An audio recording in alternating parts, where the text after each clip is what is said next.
Hello, ഇന്നിപ്പോൾ നല്ല pudding ആയാലും അത് നമ്മുടെയൊക്കെ അടുക്കളയിൽ ഉണ്ടാകുന്ന 2-3 സാധനങ്ങൾ കൊണ്ട് എളുപ്പത്തിൽ ഉണ്ടാക്കിയെടുത്താൽ നല്ല അടിപൊളിയായിരിക്കില്ലേ. അപ്പോൾ ഇന്നത്തെ വീഡിയോയിൽ നിങ്ങളായിട്ട് ഷെയർ ചെയ്യുന്നത് അത് തന്നെയാണ്. എളുപ്പത്തിൽ എങ്ങനെയാണ് നമുക്ക് ഇതുപോലെ നല്ല സോഫ്റ്റ് ആയിട്ടുള്ള പുഡിംഗ് ഉണ്ടാക്കിയെടുക്കാന്നുള്ളത്. ഇതിനായിട്ട് ആദ്യമേ തന്നെ ഞാനിത് തേങ്ങയാണ് എടുത്തേക്കുന്നത്. അപ്പോൾ ഞാനിവിടെ ഒരു 3 കപ്പ് തേങ്ങയാണ് കേട്ടോ എടുത്തിട്ടുള്ളത്.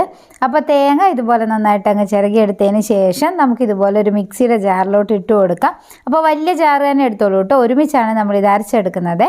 അപ്പോൾ തേങ്ങ മുഴുവനായിട്ട് ഇതുപോലെ ജാറിലോട്ട് അങ്ങ് ഇട്ട് കൊടുത്തതിന് ശേഷം ഇനിയിപ്പോൾ ഞാനിതൊരു 3 ഏലക്കായ കൂടി എടുത്തിട്ടുണ്ട്. പിന്നെ ഈ ഏലക്കായക്ക് പകരം നിങ്ങൾക്ക് വേണമെങ്കിൽ വാനില എസൻസും ചേർത്ത് കൊടുക്കാവുന്നതാണ് കേട്ടോ. എന്നിട്ട് ഇതിലോട്ട് വെള്ളവും കൂടെ ഒഴിച്ചിട്ട് നന്നായിട്ട് തന്നെ ഒന്ന് അരച്ചെടുക്കുക. അപ്പോൾ വെള്ളം നമ്മൾ 2 കപ്പാണ് എടുക്കുന്നത്. 3 കപ്പ് തേങ്ങക്ക് 2 കപ്പ് വെള്ളമാണ് എടുത്തിട്ടുള്ളത്. അതുകൂടെ ഒഴിച്ചു കൊടുത്തിട്ട് ഇതുപോലെ നന്നായിട്ട് തന്നെ ഞാനൊന്ന് അരച്ചെടുത്തിട്ടുണ്ട്. ഇങ്ങനെ അരച്ചെടുത്തിട്ടുള്ള നമ്മുടെ തേങ്ങ ഇതുപോലെ ഒരു അരിപ്പയിലിട്ടിട്ട് നല്ല രീതിയിൽ തന്നെ ഒന്ന് അരിച്ചെടുക്കുക. ഒരു 2 പ്രാവശ്യമൊക്കെ അരിച്ചെടുത്തോളൂ കേട്ടോ. അപ്പോൾ നമുക്ക് തേങ്ങാപ്പാൽ മാത്രമായിട്ട് നന്നായിട്ട് തന്നെ അങ്ങ് കിട്ടും. അപ്പോൾ ഇതുപോലെ നമ്മൾ അരിച്ചെടുത്തതിന് ശേഷം ഇനിയിപ്പോൾ ഇതിൽ നിന്ന് ഒരു 1/4 കപ്പ് തേങ്ങാപ്പാൽ ഇതുപോലെ അങ്ങ് എടുക്കുന്നുണ്ട്.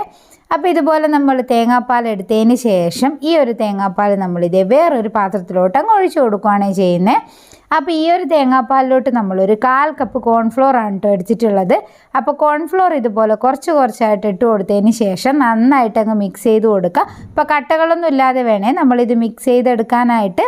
അപ്പോൾ ഇതുപോലെ കോൺഫ്ലോർ കൂടെ മിക്സ് ചെയ്ത് കൊടുത്തു കഴിഞ്ഞാൽ അതൊരു സൈഡിലോട്ട് അങ്ങ് മാറ്റി വെക്കാം. ഇനി നമ്മളിത് ഇതുപോലെ ഒരു പാൻ എടുത്തിട്ട് അതിലോട്ട് തേങ്ങാപ്പാൽ ഒഴിച്ചു. അതിലോട്ട് ഒരു 1/2 കപ്പ് പഞ്ചസാരയാണ് ചേർക്കുന്നത്. പിന്നെ ഇതൊക്കെ ലോ ഫ്ലെയിമിൽ ഇട്ടിട്ട് വേണം കേട്ടോ ചെയ്തെടുക്കാനായിട്ട്. തേങ്ങാപ്പാലിൽ നല്ലോണം അങ്ങ് തീ കയറ്റി തിളച്ച് കഴിഞ്ഞാൽ അതങ്ങ് പിരിഞ്ഞു പോവേ.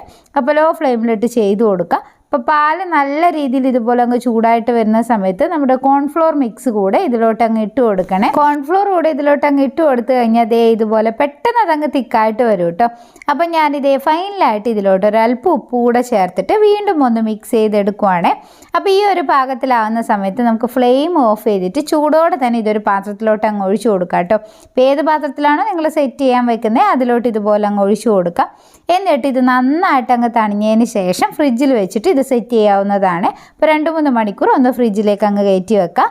ഇപ്പം നോക്കിയേ നമ്മുടെ പുഡിങ് ഇവിടെ തണിഞ്ഞ് നല്ല സെറ്റായിട്ട് വന്നിട്ടുണ്ട്. അപ്പോൾ ഇതിൻ്റെ സൈഡൊക്കെ നിങ്ങൾക്ക് കാണുമ്പോൾ മനസ്സിലാവും നന്നായിട്ട് അങ്ങ് വിട്ട് വന്നിട്ടുണ്ട് കേട്ടോ. പിന്നെ ഈ ഒരു പാത്രത്തിലോട്ട് നമ്മൾ ഓയിലോ നെയ്യോ ഒന്നും തന്നെ തേച്ച് കൊടുത്തിട്ടൊന്നുമില്ല കേട്ടോ. അല്ലാതെ തന്നെ ഇത് നന്നായിട്ട് അങ്ങ് വിട്ട് വരും.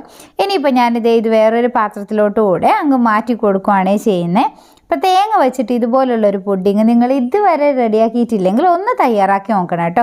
നല്ല ടേസ്റ്റാണ്, നല്ല അടിപൊളി ടേസ്റ്റാണ്, അതുപോലെ തന്നെ നല്ല സോഫ്റ്റും ആണ് കേട്ടോ. അപ്പോൾ ഈ ഒരു വീഡിയോ നിങ്ങൾക്ക് ഇഷ്ടമായിട്ടുണ്ടെങ്കിൽ ലൈക്ക് ചെയ്യാനും കമൻറ്റ് ചെയ്യാനും നിങ്ങളുടെ ഫ്രണ്ട്സിന് കൂടെ ഒന്ന് ഷെയർ ചെയ്യാനൊന്നും മറക്കരുത്. പിന്നെ കൃഷ്ണാവ്യുവിൻ്റെ പേജ് ഫോളോ ചെയ്യാത്തവർ ഒന്ന് ഫോളോ കൂടെ ചെയ്ത് സപ്പോർട്ട് ചെയ്യണേ.